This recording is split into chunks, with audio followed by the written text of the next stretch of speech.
outra coisa que me chamou muita atenção na sua fala, né? Eu e o Gui, a gente tem conversado muito disso, que fora a vida profissional, existe a vida pessoal, né? E muitas vezes quando a gente mergulha demais na vida profissional, a gente acaba abrindo mão de coisas que são importantes na vida pessoal e com o desenrolar dos anos, de repente você olha pra trás e fala, putz, eu trabalhei tanto, trabalhei pra quê, né? E logo, acho que no bate-papo que a gente tava, antes de apertar o play das câmeras, o senhor já tava falando que adora viajar, eu te conheço também, sei que o senhor adora. Engraçado ver que, do ponto de vista profissional, o senhor conseguiu conciliar esse desejo. Óbvio que eu sei que às vezes não é fácil, né? Mas de viajar bastante a trabalho e conseguir misturar um pouquinho as duas coisas. E eu queria saber se o senhor pudesse dar umas dicas pra gente. E outra coisa que eu achei muito interessante, acho que eu nunca tive a oportunidade de perguntar isso pra alguém tão diretamente como vou te perguntar agora, mas... Outra coisa que eu e o Gui, a gente tem orientado muitos alunos, né? Às vezes é difícil mesmo, ainda mais hoje, frente a tantas possibilidades de trajetórias médicas que a gente pode construir, identificar o teu caminho. E conforme você vai tendo dúvidas, você pode sentar na frente do computador e hoje em dia com o chat GPT, você pode perguntar para ele várias coisas, buscar orientação, mas nada como ter um mentor, né? Que é alguém que de fato chegou lá e pode te dar orientação. E no teu caso, o senhor deixou claro que tinham vários mentores, né? E qual que é o conselho para alguém, às vezes, que está buscando um mentor? Quem é um bom mentor? Porque nesse meio, com certeza, tiveram pessoas, às vezes, que não te ajudaram tanto, tiveram pessoas, às vezes, que estavam impedindo o senhor de seguir o teu caminho, e você também teve que ter jogo de cintura. Pessoas que deram conselhos errados, porque eram pessoas talvez Exato. frustradas elas com algumas E a gente aqui na Tijolos, a nossa ideia é essa, a gente reconhece que, e a gente sofreu isso na pele, né? A ausência de bons mentores, a gente tenta aqui, através de um bate-papo, trazer bons conselhos de pessoas que sabem o que fazem. Assim, o mentor, só complementando, ele cumpre o papel. Você pode aprender de duas formas, né? Essas entrelinhas da carreira médica. Você pode aprender vivendo, que nem o senhor mesmo falou, é lá que eu descobri que eu era apaixonado por emergência, foi no próprio Instituto Dante que você foi reconhecendo mais e mais isso, ou você reconhece pela experiência do outro, que é o papel do mentor, que ele já corta o caminho ali para você, mas só um adendo. Não, eu acho que os dois são... Eu gostava muito do que eu via e do que eu aprendia dentro do Instituto Dante Pazzanese, depois dentro do Instituto Coração, e no Einstein também, mas principalmente que vocês resumiram muito bem, né? Eu tive a sorte de ter grandes mentores e eu soube como me livrar dos falsos mentores, né? Daquele que te leva para um outro canto que você fala, não, eu quero que você vá para aquele lugar, né? E não para aquele lugar. É difícil também. Mas faz parte da vida. A única coisa que eu posso falar para vocês no dia de hoje, eu sou movido a diesel ainda, vocês já estão na inteligência artificial, vocês não considerem, não deixem que o chat GPT sejam seus mentores ou o Google sejam seus mentores. Né? Procure pessoas, realmente pessoas com que você possa tirar uma história, trocar.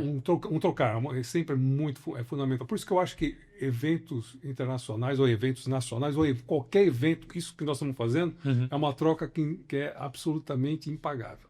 E não existe. A não ser que daqui a pouquinho o pessoal consiga trazer uma inteligência, um sentimento humano artificial, quem sabe, por enquanto, nós não temos essa possibilidade. Você fala que tudo para mim é uma roda, é uma rede, né? Em termos disso. Eu fiz medicina, virei cardiologista, de cardiologista fui fazer terapia intensiva, emergência, obviamente que tudo isso entrou na clínica médica. Eu tive essas pessoas e para ajudar na parte de emergência, eu acabei sendo levado quase a ficar morando algum tempo fora do Brasil, em outros lugares do Brasil também, que a gente pode falar num dia em relação a isso. E eu viajava muito, ao ponto que você sabe que tem uma história muito grande no início da minha vida, em que eu teve você se lembra a revista VIP Exame? Sim. A VIP Exame falou assim, olha, nós descobrimos que o senhor foi o médico que mais milhas recebeu num ano de viagem.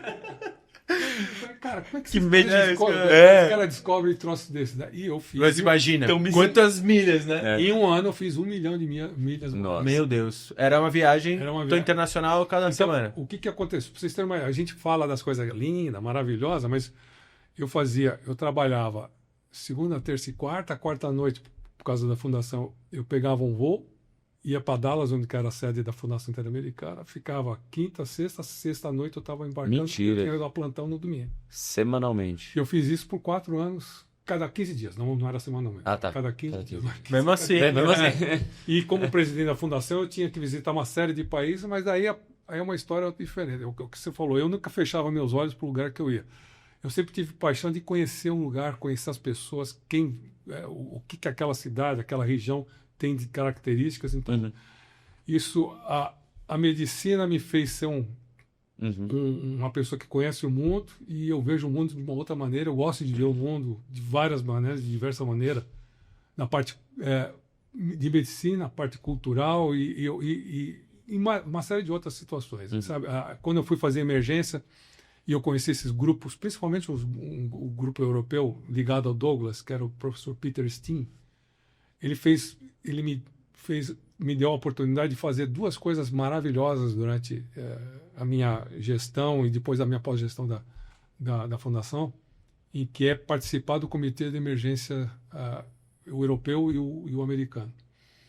E ele fazia 2 coisas muito interessantes em que eu tive a oportunidade de ir 2 vezes, que eram projetos humanitários. Então eu fiz o primeiro projeto humanitário que eu fiz com eles foi na cidade de Kosovo, na época da Bósnia. E a última que eu fiz com ele, ainda trabalhando com isso, foi em 2018, na faixa de Gaza. Nossa, tá brincando. É mesmo. Passei 15 dias com ele. Super recente. Conhecendo o que é a medicina de rua. Foi um aprendizado absurdo que eu tive. E eu falo outra coisa que é uma dica para todo mundo. Ó.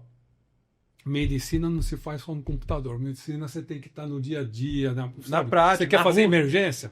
Pô, vai pra rua. Mão na massa. Põe mão na massa. Trabalha. Estuda. Não tenha medo. Pega o seu monitor. Pega o seu residente. Pega assim, sei lá, na mão de qual fala, eu não sei, isso me ajuda. Mas tem que ser na prática, no dia a dia.